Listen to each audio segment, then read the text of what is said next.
1988 খ্রিস্টাব্দে আমার লেখা একটা কবিতা আবৃত্তি করে শোনাচ্ছি। কবিতার নাম আনন্দ সত্যি না স্বপ্ন।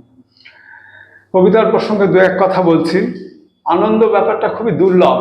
যারা হন্য হয়ে আনন্দের সন্ধানে ফিরছে তারা শুধু পথে কুড়িয়ে পাচ্ছে দীর্ঘশ্বাস।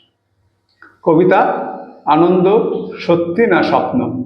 সত্যি মানুষ খুঁজে বেড়াও, সত্যি জীবন খুঁজে বেড়াও, সত্যি আনন্দ খুঁজে বেড়াও, পাবে না।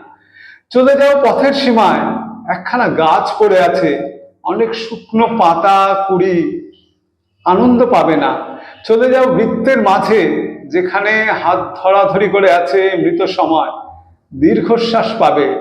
আনন্দ খুঁজতে যেও না, পাবে না।